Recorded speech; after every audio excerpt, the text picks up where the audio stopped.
Hi Mark, I'm Nancy and my number is 42. Today I'm going to read Suki Kim. This is what it's like to teach in North Korea. TED 2015. 12 minutes 32 seconds. Filmed March 2015. In 2011, during the final 6 months of Kim Young-il's life, I lived undercover in North Korea. I was born and raised in South Korea, their enemy. I live in America, their other enemy.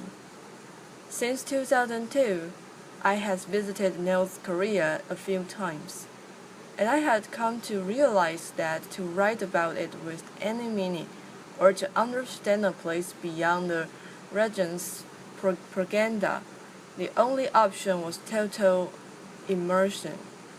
So I posed as a teacher and a missionary at an all-male university in Pyongyang. The Pyongyang University of Science and Technology was founded by evangelical Christians who cooperate with the regime to educate the sons of the North Korean elite without proselytizing, which is a capital crime there. The students were 270 young men, expected to be the future leaders of the most isolated and brutal dictatorship in existence. When I arrived, they became my students. 2011 was a special year, marking the 100th anniversary of the birth of North Korea's original great leader, Kim Il-sung.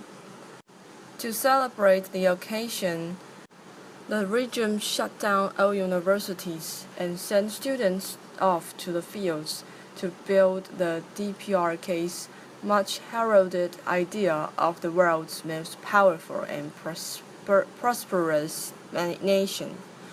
My students were the only ones spared from that fate. North Korea is a gulag posing as a nation. Everything there is about the great leader. Every book, every newspaper article, every song, every TV program. There is just one subject.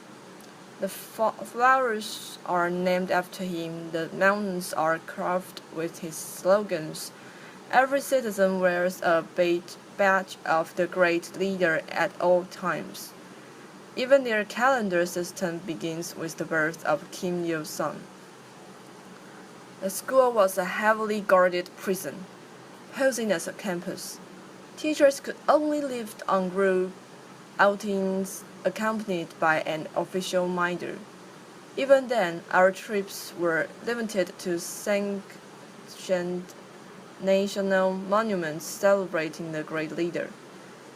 The students were not allowed to leave the campus or communicate with their parents. Their days were meticulously mapped out, and any free time they had was devoted to honoring their great leader. Lesson plans had to meet the approval of North Korean staff.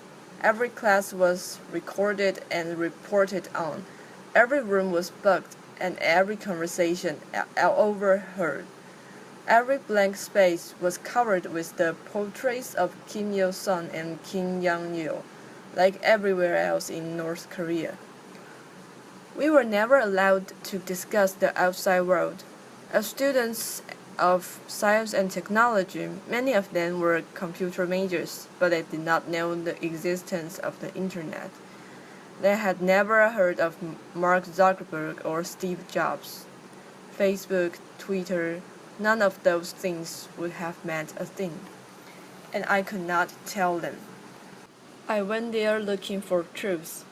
But where do you even start when an entire nation's ideology, my students' day-to-day realities, and even my own position at the universities, was all built on lies?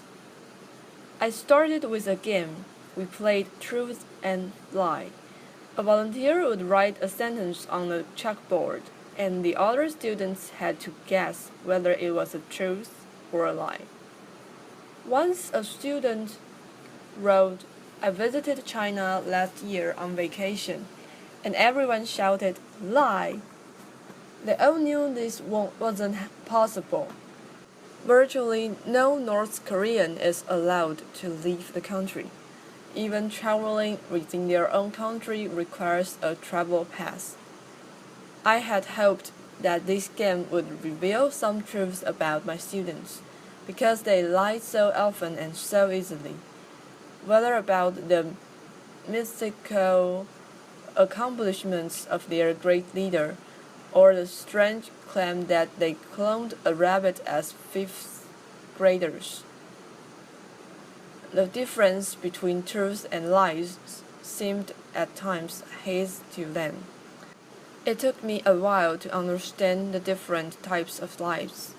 They lied to shield their system from the world, or they were told lies, and were just regurgitating them, or, at moments, they lied out of habit. But if all they have ever known were lies, how could we expect them to be otherwise? Next, I tried to teach them essay writing, but that turned out to be nearly impossible. Essays are about coming up with one's own thesis and making an evidence-based argument to prove it. These students, however, were simply told what to think, and they obeyed. In their world, critical thinking was not allowed. I also gave them the weekly assignment of writing a personal letter to anybody. It took a long time, but eventually some of them began to write to their mothers, their friends, their girlfriends, although those were just homework and would never reach their intended recipients. My students slowly began to reveal their true feelings in them. They wrote that they were fed up with the sameness of everything. They were worried about their future. In those letters, they rarely ever mentioned their great leader. I was spending all of my time with these young men. We all ate meals together, played basketball together.